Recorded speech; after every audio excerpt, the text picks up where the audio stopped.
Today, we're delving into the remarkable life of Katherine Johnson, the brilliant mind who sent us to the moon. To start, Dr. D.R.S.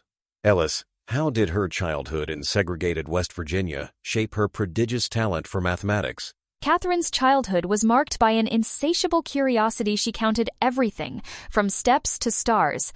Despite severe segregation, her family's commitment to education was pivotal. They moved 120 miles so she could attend an advanced black school, a decision that defied social norms and enabled her early academic acceleration. It's astonishing that Katherine entered high school at just 10 years old. What kind of academic environment awaited her? And how did her talent stand out even among older students? Her early entry into high school was unprecedented for an African-American girl at the time. She quickly outpaced her peers, and by 15, she was in college, where Dr. L'American girl at the time. William Claytor recognized her abilities and crafted specialized math courses for her. This personalized mentorship was essential, as such advanced curriculum simply didn't exist for women or African Americans then. This focus on individualized instruction seems ahead of its time.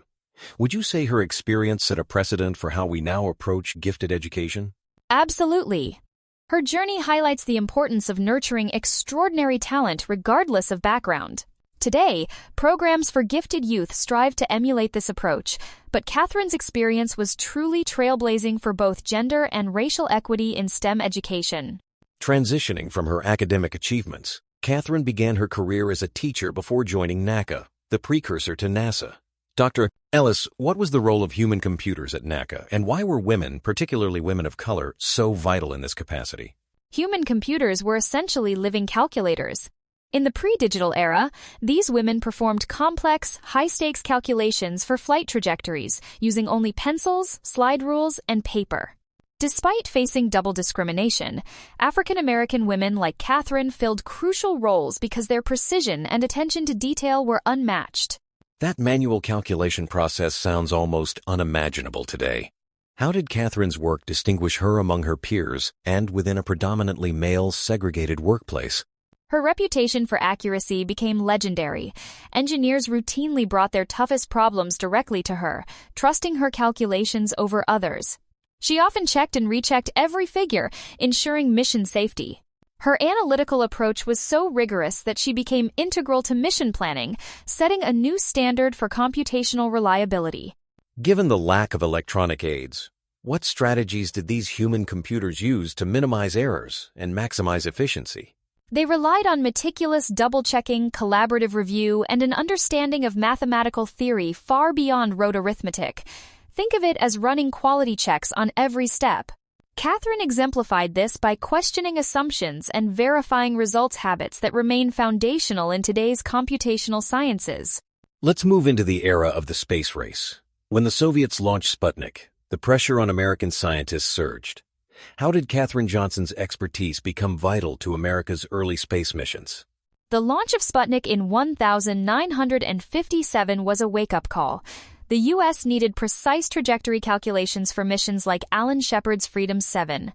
Katherine's math determined the optimal launch windows and safe splashdown sites. Her calculations formed the literal path for astronauts, minimizing risks during these pioneering flights. One famous anecdote is John Glenn's insistence that Katherine check the computer's numbers by hand before his historic orbit. Why was her verification so crucial, even as electronic computers entered the scene? Trust in early computers was limited. Glenn understood that a machine's error could be fatal, especially when lives were at stake. Katherine's reputation for flawless math gave Glenn confidence. Her manual recalculations of the orbital trajectory essentially served as a safety net, bridging human intuition with emerging technology. Could you compare this trust in human versus machine calculation to any modern situation? Certainly. It's akin to pilots today preferring a seasoned co-pilot to double-check an autopilot's route, especially in turbulent conditions. Human judgment and experience can catch nuances. Early computers might miss. Katherine's role was that of the ultimate failsafe in an age of technological transition. As we reflect on Katherine Johnson's later years and enduring legacy, what impact did her work have on subsequent space missions, like Apollo 11 and Apollo 13? Her calculations for Apollo 11's trajectory were so precise that the crew safely landed on the moon and returned a feat that required accuracy down to fractions of a degree. During Apollo 13's crisis, her emergency return computations were instrumental in guiding the wounded craft back to Earth. Her influence extended well beyond the missions themselves. How did her achievements influence the broader fight for gender and racial equity in STEM fields? Catherine's visibility, especially after being awarded the Presidential Medal of Freedom and depicted in Hidden Figures, inspired countless women and minorities to pursue STEM careers. She dismantled stereotypes by proving that excellence in science transcends gender and race, paving the way for more inclusive scientific communities. Given her groundbreaking contributions and the barriers she overcame, what lessons can today's educators and leaders draw from her life?